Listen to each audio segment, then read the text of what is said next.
khabar semua? How's everybody? Now, this is the launching video for Cik Nor's channel.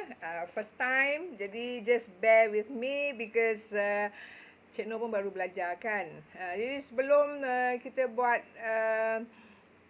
kupasan dan orang kata uh, uh, apa yang Cik Nur janjikan semalam, kita nak cerita pasal mental health, dan macam mana nak memupuk positive mind, or they call it positive mental attitude. Ini penting ya. Sebelum Cik Nur meneruskan CNC, Cik Nor's channel ni, ingin Cik Nur mengambil kesempatan ini untuk mengatakan from the bottom of my heart, terima kasih kepada semua yang telah menolong. This is a good mastermind sebab saya tak ada kepandaian IT, making video dan yang lain-lain yang berkenaan gadget lah. So Cik Nur nak ambil peluang ini. I'm taking this opportunity to thank all my dearest friends and family that has assisted me with this. At the bottom of it, from my heart, is tanpa anda, from the bottom of my heart, tanpa anda, tak adalah CNC channel ni. So on top of the list is Safa Video. Safa, terima kasih banyak-banyak. Safa sangat prihatin dan bagus dalam apa yang Safa buat. You are actually a very good coach. Siapa-siapa yang nak buat video, silalah refer dekat Facebook Safa Video. Lepas tu Amirul, terima kasih. Alias Zaidi dan anak saya Sumaya, tolong set up. Tanpa dia tak adalah set up ni. Dan kawan saya Yoksim yang telah memberikan banyak, what do you call this, dorongan lah. Sebab kadang-kadang saya ni pun perlukan what do you call this, initiative or inspiration to move on. Because at times kita pun slippage in our own way. Kita dah rasa selesa, kata okay lah, I have done my part. I have practiced my vocation and my profession lebih kurang 30 tahun lebih. So dengan keadaan yang ada, kita cuma nak berlapang dada, just enjoy, mungkin tengok Netflix ke, Astro, whatever lah yang dalam TV tu. Tapi jika kita mempunyai keupayaan untuk manfaatkan society, ataupun ada orang yang ingin mendengar kita bercakap, kita memberi pesanan, Cik Nur rasa itu pun adalah satu tindakan yang baik lah. Because if you don't have the capacity to do things, then lain lah. Tapi kalau kita mempunyai capacity, then baiklah kita menabur jasa. So itu yang Cik Nur nak kata dalam pembukaan ni. So tanpa melengahkan masa, today is 8 hari bulan Ogos 2021. Ini adalah hari jadi Cik Nor's channel. For the first time, kita nak melakarkan satu following. Di mana following kita ni adalah untuk mencari ilmu, untuk bercakap tentang isu yang berdekatan di hati, untuk mendapatkan feedback, apa-apa pun Cik Nur minta. Kalau you suka, like, subscribe dan share. Okay? So seperti mana yang Cik Nur nyatakan, kita punya topik hari ni adalah mental health, suicidal thoughts, macam mana nak ada pemikiran positif, how to inculcate a positive mind or positive mental attitude. Because dengan positive mental attitude, banyak yang kita boleh capai ya. Sebab ini adalah first time Cik Nur buat video on my own. Selalunya kat dalam studio. Harap maaf lah kalau ada yang tak bersesuaian ataupun nampak macam budak baru belajar. But we have to start somewhere ya. Okay. Kita nak tengok statistik ya. Statistik COVID pada hari ini Jumlah keseluruhannya untuk hari ini adalah 18,688. Jumlah semalam yang on the whole, Cik Nur belum check the latest jumlah keseluruhan, tapi Cik Nur rasa dalam lingkungan 1 juta lebih lah. Semalam 1.2 million. Anyway, itu statistik jangkitan COVID-19 di mana kerajaan mengambil berat sangat mengenai kedudukan kesihatan rakyatnya, ya. Kita diberi vaksin, semuanya percuma. Jadi kita berterima kasih lah. Sekarang ni ada walk-in pula, sangat menyenangkan. Therefore, following kesihatan fizikal, ya, dengan diberi vaksin, Cik Nur ada terbaca laporan statistik dari Polis Diraja Malaysia yang bertarikh Julai 1, 2021, di mana pengarah JSK Bukit Aman, Datuk Seri Abdul Jalil Hassan, dia telah melaporkan sepanjang tahun 2019 hingga Mei 2021, purata orang bermudah diri jumlahnya adalah 1099, lebih kurang 1100 lah. Dari statistik ini, on average, kes bunuh diri berlaku 2 kes setiap hari. So ini agak merisaukan lah, because dia juga menunjukkan lingkungan umur orang yang membunuh diri umur 15 hingga 18 tahun adalah 872 orang. Lingkungan 19 hingga 40 tahun adalah 668 orang. 281 adalah lelaki dan 1000 lebih adalah wanita. Jadi statistik ni Cik Nur ambil dari PDRM lah. Apa yang orang kata dapatan dari PDRM adalah masalah keluarga adalah perkara yang pertama, mengapa orang bunuh diri. Yang kedua adalah tekanan perasaan. Dan yang ketiga adalah kewangan. Actually, this is a bit surprising for me because Cik Nur ingat masalah kewangan adalah the first one. Tapi bila Cik Nur refer dekat statistik, elemen keluarga is the first one. So, tanpa I ada interview dengan keluarga ataupun mencari mengapakah benda ini terjadi, Cik Nur cuma boleh bercakap di sini dari aspek tekanan perasaan. Sebab bila kita ada tekanan perasaan, maka akan datanglah penyakit-penyakit yang lain. So, kesihatan kita pun akan terganggu kalau emosi kita tak balance, ya.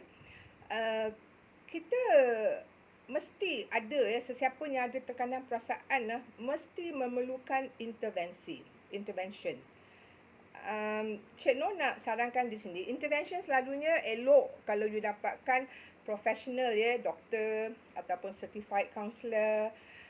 But apart from kita nak pergi kepada professional, kita yang orang biasa ni ada part yang kita boleh play, ada role yang kita boleh mainkan untuk menolong sesiapa yang mungkin mempunyai tekanan perasaan dan stres yang melampau, supaya dia tidak ingat masalah dia tu terlampau besar untuk dia untuk menangani seorang diri.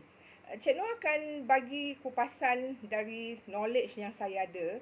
Macam saya kata tadi, you better get a professional help because that's where you should go, and professional counselling.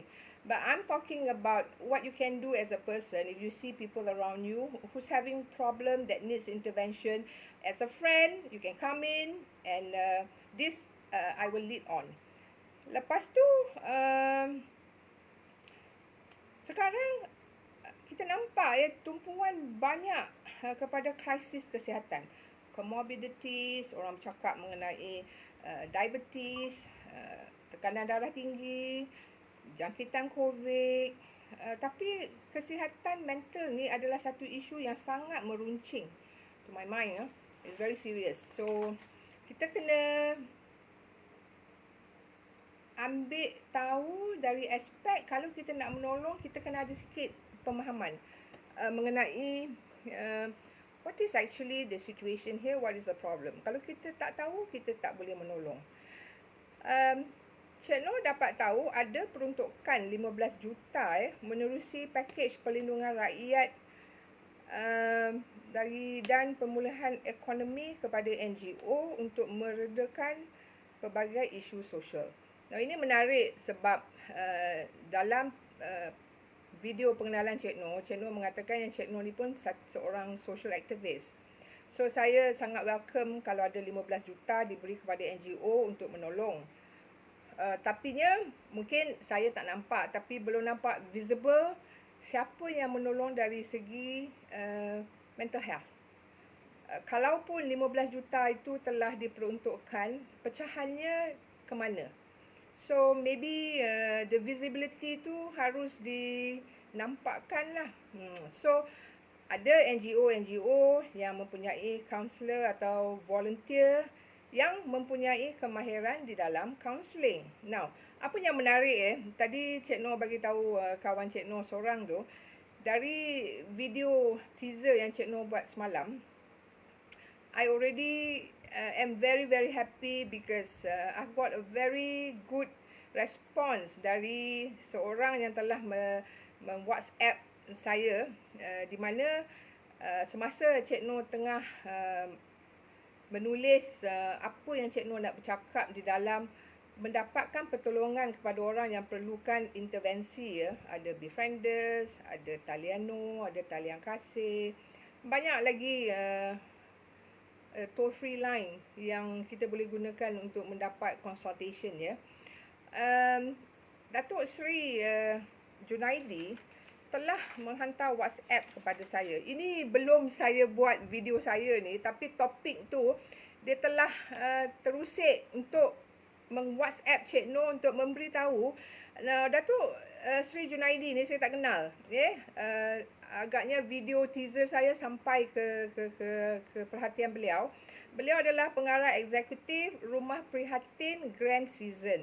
Now, Rumah Prihatin Grand Season ni dia ada satu cabang di mana masalah kesihatan mental boleh dirujuk. Berita baiknya, Datuk Seri telah mengatakan kepada saya, Cik Noh kabarkan kat orang di luar tu, siapa-siapa yang perlukan pertolongan dari segi kesihatan mental, silalah datang ke Rumah Prihatin Grand Season sebab ada kaunselor-kaunselor yang terlatih di sana. So ini satu berita baik. I think I have achieved what I want to achieve even before I have this video. That I'm very happy. As you know, aesthetic because people are coming in even without me starting this video. Datuk Seri pun telah memberitahu saya, membayangkan yang sudah ada. There's help in hand. So jangan putus asa. Siapa-siapa yang ada masalah mental, pergilah ke Rumah Prihatin Grand Season Okay. Tadi Cik Noh kata dalam laporan PDRM dan juga satu carian ataupun dapatan telah mengatakan yang mangsa ni dia tidak dapat mengawal tekanan emosi dan kemurungan. The depression tu, it comes in. Tapi saya dapat tahu dari certified counselor, dia kata kemurungan ni, depression ni dia akan berlarutan. Maybe the point is from 2 weeks beyond. Yang itu kena rujuk kat pakar lah. I'm just saying timeline Kalau you rasa sesuatu yang tak kena dengan emosi you 2 minggu, you masih tak ada inisiatif, masih tak ada motivation nak buat apa, tidur je ataupun tak nak keluar, just keep it to yourself. Tu satu yang kita kena perhatikan lah. Sebab kadang-kadang Cik Noh pun berlaku juga keadaan yang begini. Kita let it slip. There's a slippage. Kita tak aware yang we having the problem. Sometimes we say, well, it's not a problem. I can manage. Tapi the signs are showing. So you have to be aware when the signs are showing that something is not really all too well. Tu kena refer dekat pakar lah. But this is what I can say. Satu lagi masalah dalam dapatan kes-kes ni adalah masyarakat perlu memandang rendah terhadap individu yang mempunyai masalah kesihatan mental. Dan first, you jangan memandang rendah. Keduanya, you kena berusaha memahami. Now, you have to make the effort to understand what they are going through. And then, most important, don't judge. Bila cerita tentang no judgment ni, not to be judgmental ni, Cik Noh nak relate satu cerita. Cik Noh ni certified mediator. So, I kena pergi kursus. So, dalam salah satu kursus yang dibuat oleh Badan Majlis Peguam, dia bawakan hakim ni dari United States. Cik Noh dah tak ingat nama dia, tapi in that certification program, to start with, nak jadi mediator, supaya kita tak ada fikiran to judge people, no judgments, you mediate on the facts before you. So, dia bagi satu contoh soalan dia yang pertama untuk hari tu membuka sesi dengan dia. Dia kata, how do you put a giraffe in a fridge? Semua orang terdiam. Now, how do you put a giraffe in a fridge? Itu soalan dia. So, dia bagi kita 5 minit, tak lama. So, dia tanya everyone.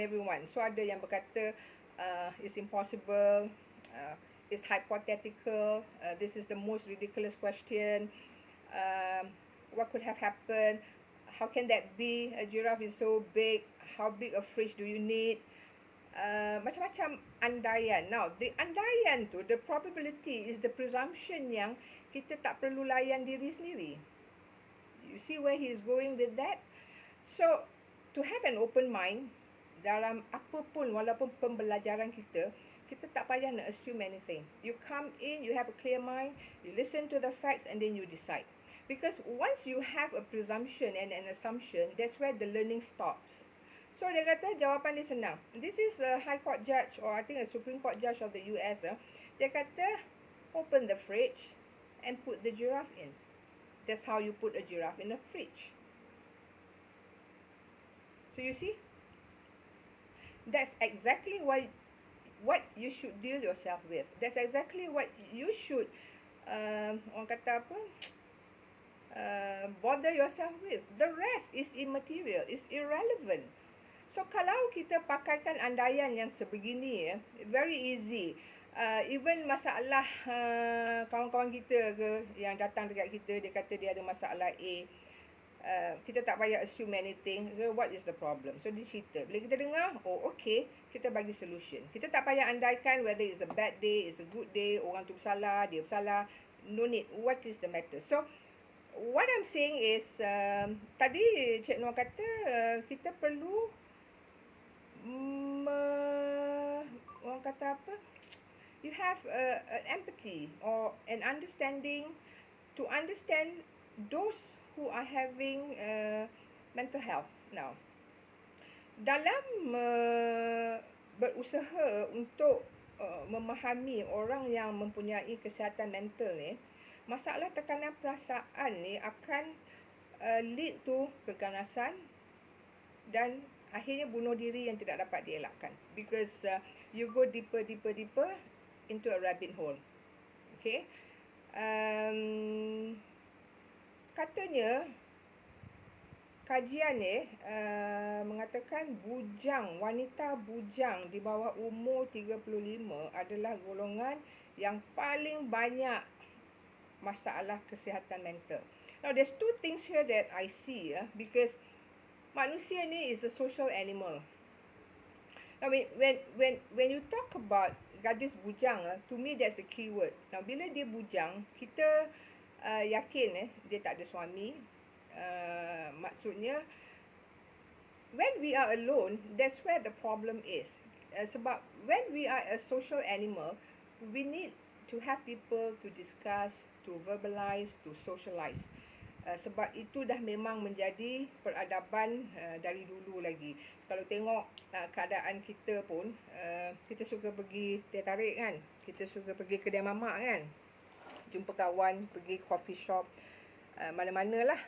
So, conversation habit kita ni memang dah dari azali, because we are a social animal. Sebab tu, Bila kerajaan kata jangan balik kampung, tak ada perayaan, jangan pergi kenduri, marah. Wish, apa ni? Now, meronta dari isu itu, tak bersetuju dengan arahan itu adalah dari segi tuan tak boleh bersosial. Di situlah terdapat kemungkinan masalah berlaku di mana bila orang itu tak boleh bersosial, there is no human touch. So, bila dia tak ada human touch, dia seorang-seorang, dia layan perasaan, dia layan fikiran. I will touch on this dan Cik Nur akan komen tentang melayan fikiran ni, ya. So,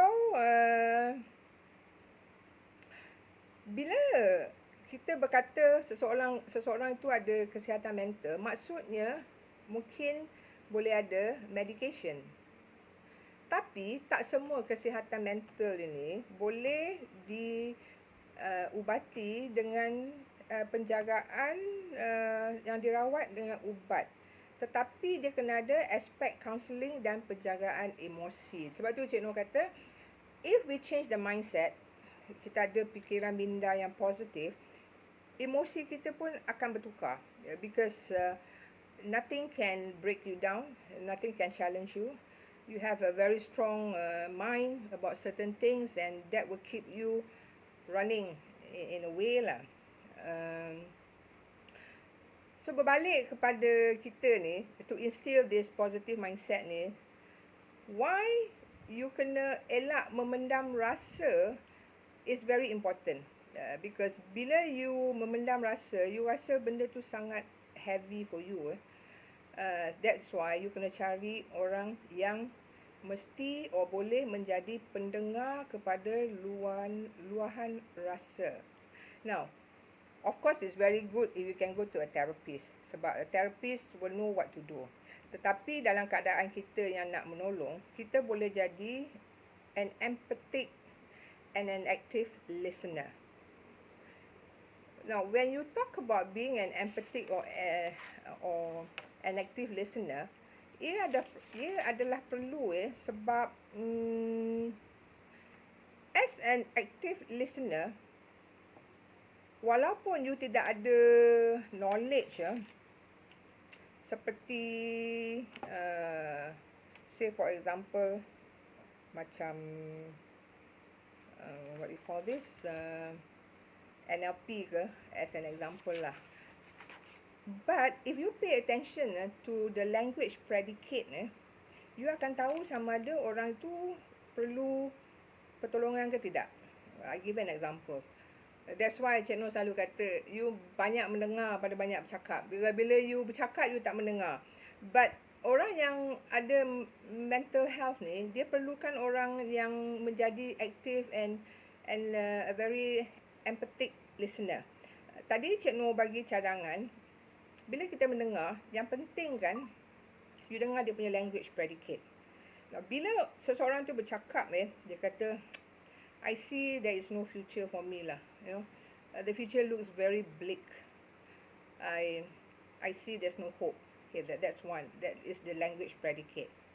Lepas tu dia akan kata, yeah, I listen to many people, but there's nothing that I can benefit from. Okay, so the word dia pakai, listen, hearing. The first one is see, look. Finally, dia akan kata, I feel very lost. I feel I'm not in touch. I don't have a hole in my life. To me, those language predicate is very telling, because bila dia bercakap yang they feel hopeless, you know, dia tak ada human touch dengan orang dalam keadaan kita semua kena duduk kat rumah. It is a call for help. You need to give a listening ear, because the feeling of hopelessness tu, tadi all the language predicate yang Cik Nur bayangkan tu are very important. This is to me, I'm not a trained psychologist or counselor, no. This is what I am applying with the knowledge that I have, yeah. So sebab manalah tahu neighbor kita tiba-tiba ada masalah, And then kita pergi, Assalamualaikum Kak, apa khabar? Nampak dia pun tak respon. Kita pergi, Kak okey ke hari ni? Tak lah, hopeless lah. So you dah tahu tu ada language predicate tu yang there's a problem here, you know, because ramai orang tak suka nak bercerita masalah dia orang. Ada yang mahu bercerita, ada yang tak mahu bercerita. Ini adalah atas presumption yang masyarakat memandang rendah kepada orang yang ada kesihatan mental. So you be careful about that, because the language predicate to indicates our preferred representational system in the way we feel, we see things, or we hear. So that's very important. Now I come back to masalah socializing, di mana saya sebut tadi, tak boleh balik raya, tak boleh pergi kenduri and all that. It's not so much of you have to go back, because raya is raya. You know, Cik Noh tengok orang pun banyak yang beraya virtually pun happy juga. You know, Station A Muar, Station B Alor Star Kedah, Station C, you know, I mean, you can still have fun. But what they're not happy is they cannot socialize, in the sense that there is lacking of human touch. Now, it's good if the family is a big family. You have people that lives nearby you. You are very friendly with your neighbours. Even neighbours sekarang pun tak nak campur, takut COVID. So, what do you do? Salah satu yang Cik Noh boleh sarankan, kalau boleh, mungkin Dr. Sri Junaidi kita lah, you can speak to those people that you know. I hope the telecommunication company can come in, bagi free airtime. Bila kita boleh membawang freely on the phone, tanpa ada kekangan kredit, ini mungkin salah satu cadangan di mana people can talk about their problems, they can call friends, because sekarang mungkin tak semua orang mempunyai kredit untuk bercakap. So dah lah dia depressed, dia sunyi, dia tak boleh call sebab dia tak ada kredit. So mungkin ini salah satu cara, sebab kita tak boleh keluar, kita bagilah rebate ke panggilan telefon yang free, yang orang kata sama-sama kita boleh keluarkan diri daripada going deeper and deeper into the rabbit hole. So ini satu cadangan. Lepas tu dalam usaha kita untuk approach orang yang ada mental health or mental situation, kita kena bagikan motivational and inspiration supaya mereka tidak melihat yang hidup mereka ini hopeless. Sebab saya tahu dalam kajian ataupun teori yang telah, not theory basically, it's a scientific learning of Dr. Napoleon Hill. Salah satu prinsipal ke arah sukses adalah learning from defeat and adversity. Tak semua challenges ataupun adversity yang kita lalui adalah tak baik untuk kita. It is something which is very good, because dia akan memberikan kita satu creative vision di mana if this problem comes again, we know how to handle it, and we know we already suffered the first time, you will not do it again. So Dr. Hill kata, in every adversity there is an equivalent seed of better benefit. So you have to look at the benefit that comes up from it, because tak semua kejadian dalam Islam pun, bila kita diuji, Tuhan cuma uji kita kepada ujian yang kita boleh hadapi lah. So given that, it's very important that kita tak tengok segala yang berlaku kat kita ni adalah satu kecelakaan. You have to break away from that. Tapi mesti diluhurkan ataupun dizahirkan pada diri, this is actually to have some gratitude. Macam Cik Noh nak kata happy tu taklah juga, because I miss my friends, you know. But what I'm saying, I like staying at home. I'm a homebody. I suka duduk kat rumah. Cik Noh boleh tengok TV, Cik Noh boleh sembang dengan kawan, telefon dia, gelak ketawa, make stupid jokes. And you don't have to be clever, sebagai orang yang dalam pekerjaan Cik Noh ni, you must always say the right thing. But in this COVID time, you can just be silly, and enjoy life. Do what you want to do because nobody is going to judge you because kita kat dalam rumah. Kalau rumah kita bersepah macam mana pun, which is actually a fact. Rumah Cik Noh sekarang bersepah, ini tempatnya okey lah. Sebab I buat renovation, lepas tu COVID, I tak berani bagi siapa-siapa datang rumah nak habiskan kerja. So, bila kerja tak habis, saya tak bolehlah mengalihkan barang-barang saya because nanti saya juga nak kena alihkan balik. So, susahlah. Tapi saya tak kisah because I'm happy. That is an example that I'm giving, And then, saya pun dengar ada orang bercakap, kalau ada kereta mahal-mahal pun tak boleh nak bawa kereta keluar juga. Betul juga tu. So, there's so many ways you nak tengok keadaan di mana penerimaan minda kita ni ke mana perginya kalau kita sendiri tak menanganinya. Sebab dalam hidup kita, the only one thing that you have control of is your mind. Nobody else can think for you. Nobody else can influence you unless you allow it. But in actual fact, you alone has a absolute control of your mind. So how you control your mind, it depends on how you manage it. Now, managing it, Cik Noh bagi example ya. Tadi I kata don't go in the rabbit hole. Because bila you seorang, you start to layan fikiran. In NLP, there is a term like playing movies. Playing movies ni dangerous ya. Sebab you akan mainkan wayang dalam kepala you ni. I'm hopeless. I am no good. I am a failure. I'm going to fail. Tahu tak, segala kita punya fear, semuanya tak exist. Semua dalam kepala. Yang exist cuma what is in the present. If you think about the future, number one, do you even know you're going to live tomorrow? So why do you fear whether tomorrow you're going to be, say you have something to do, whether you're going to do good or not, whether you're going to fail.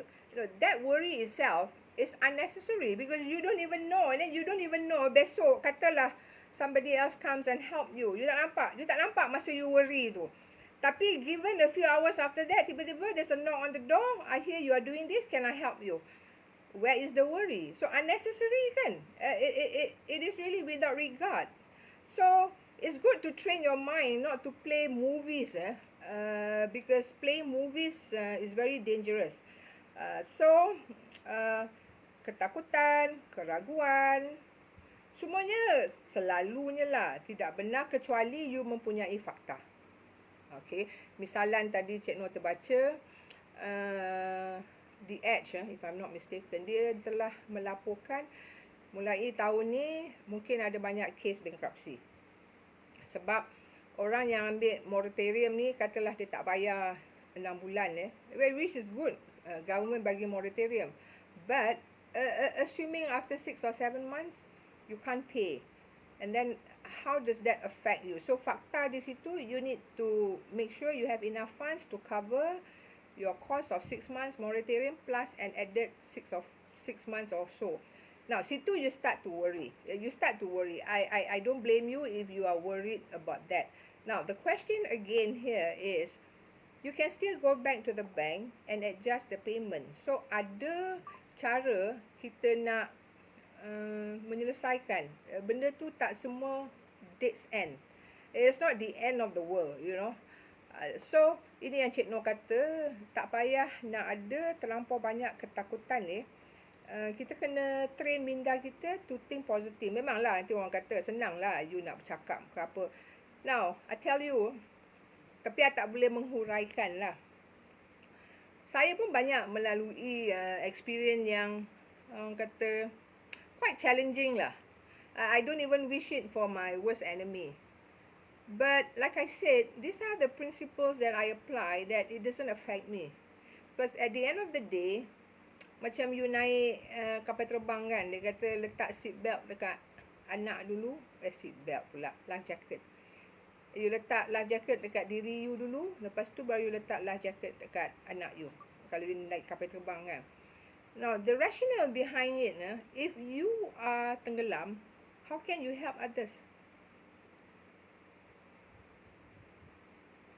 So you have to strengthen yourself, you have to fortify yourself, even at the sake of forcing yourself to tell yourself that this is not doing me any good.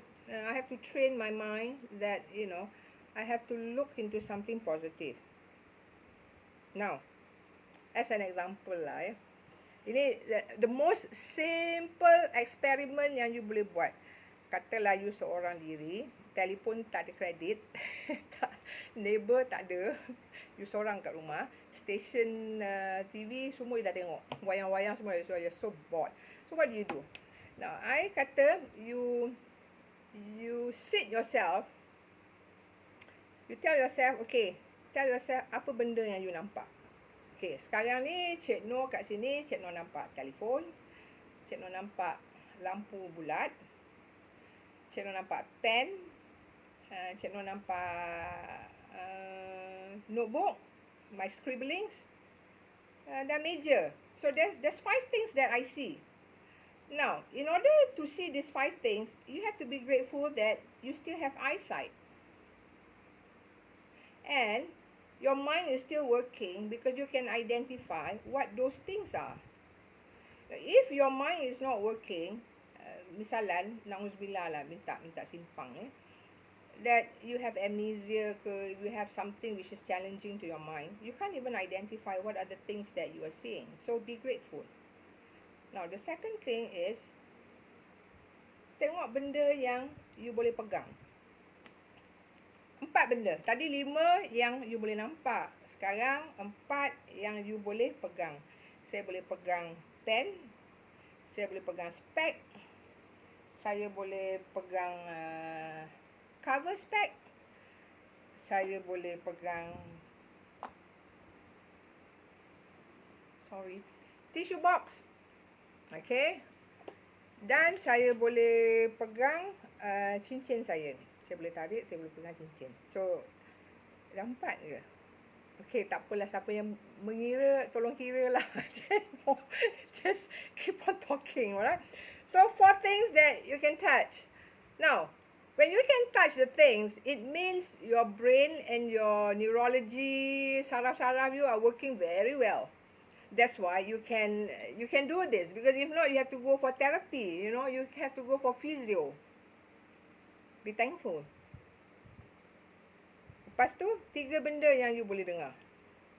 So, 5, 4, 3. I boleh dengar bunyi kipas. Okay. I boleh dengar bunyi neighbor I tadi, dia keluar siram pokok. Dan I boleh dengar kucing. So, sama juga. I can hear. I still have my hearing. Be thankful. Alhamdulillah. Lepas tu, 2 benda yang you boleh bau. What can you smell? Tadi anak saya buat kopi. Saya boleh bau kopi. Okay. Apa lagi saya boleh bau? Saya boleh bau pencuci lantai. Kalau saya mop lantai lah. So, I can smell that. It's fresh. Okay. Again, you can smell and you know that one of the COVID punya symptoms is kita hilang kita punya smell capacity to smell. So, it's taken away. You don't have that. Be thankful. Last, rasa. What can you taste? Kopi jauh sangat. Tapi kalau ada kopi, I minum kat sini lah. Tapi sebagai an example, I ada botol air, I can drink. So, I can taste the water. Again, kalau ada orang ada COVID, dia tak ada deri rasa juga kan. Dia tak ada appetite. So, be thankful. Just exercise that you do on your own, you will feel that you are so blessed. There's so much gratitude to be given. You are still here today. That's why I'm saying be alive in the present moment. Don't worry about the past. The past is past. Kalaupun you telah buat salah yang melampau-lampau, do not hammer yourself and beat yourself up that you've made a big mistake. It's okay, you learn. Tadi Cik Nur kata learning from adversity kan. So, all this are a learning progress. But once you start to train yourself to look at life less seriously, inshallah, I think it will follow that it becomes a habit. When it becomes a habit, it is planted in your subconscious mind that you don't even have to think about it. You know, you just do it. So,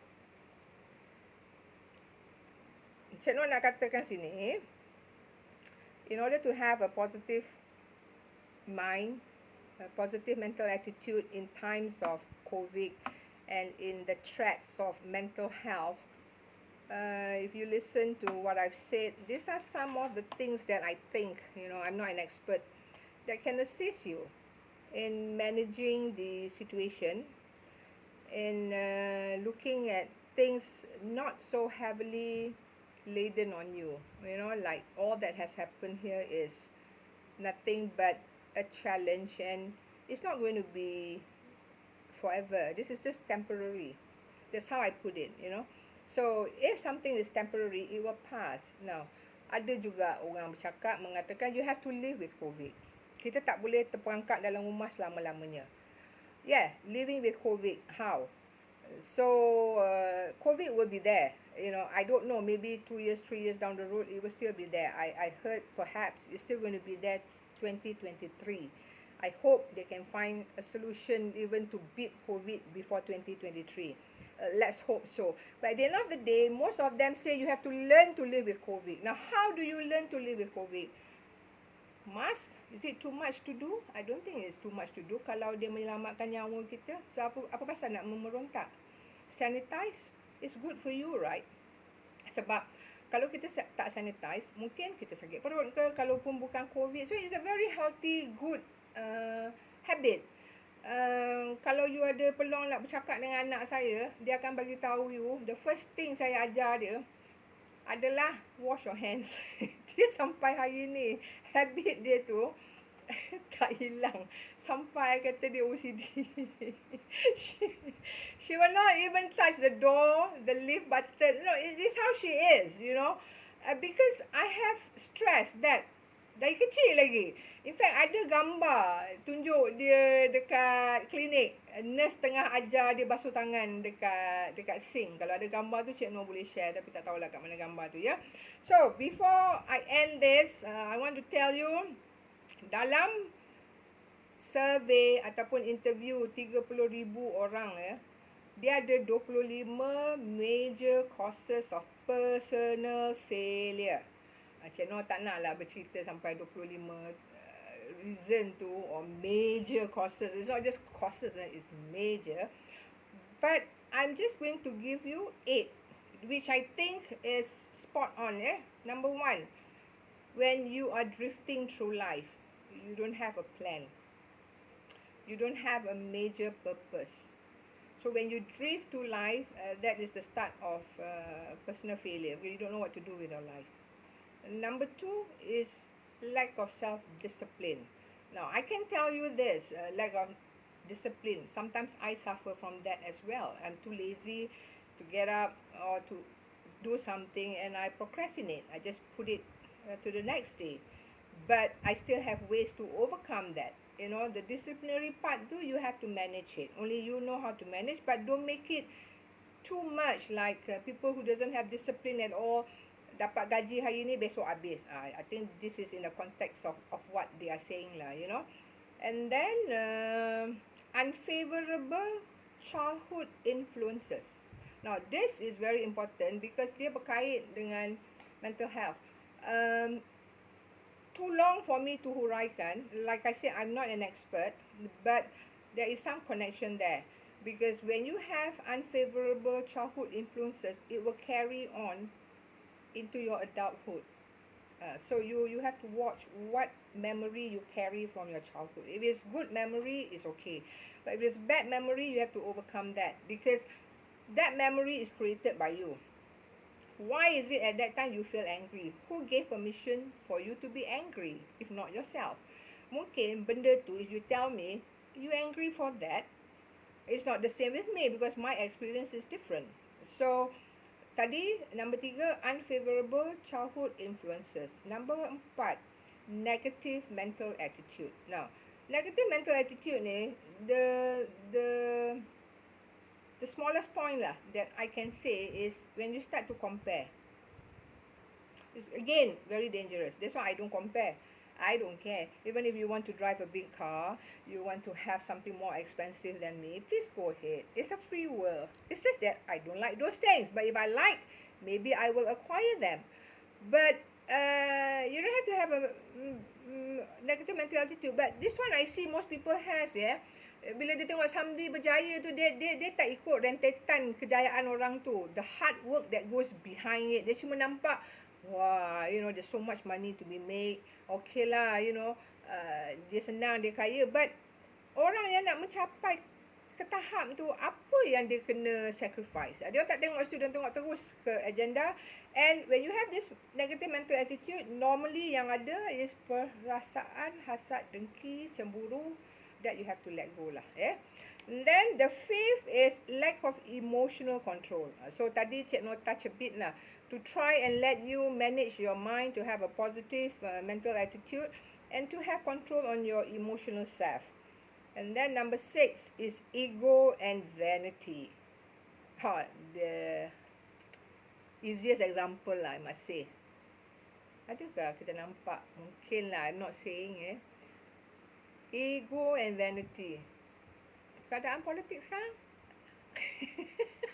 Think about it, okay? And then desire for revenge. This one cerita yang dari time dinosaur lah kot. Cik Noh rasa lah, then the last one is no going the extra mile. Now, going the extra mile ni, dalam senang cakap, you do more than you are paid for, or you do something that you don't expect anything in return. Okay, some people may think that dia tu minta tolong free je. It's not that.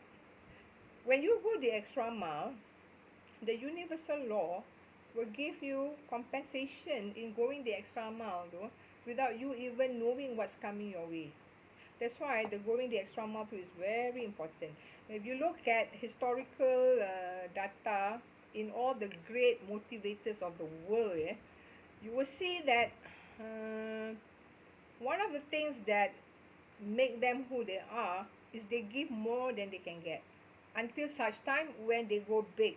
That's when the compensation that comes in, you tak tahu. How to give an example?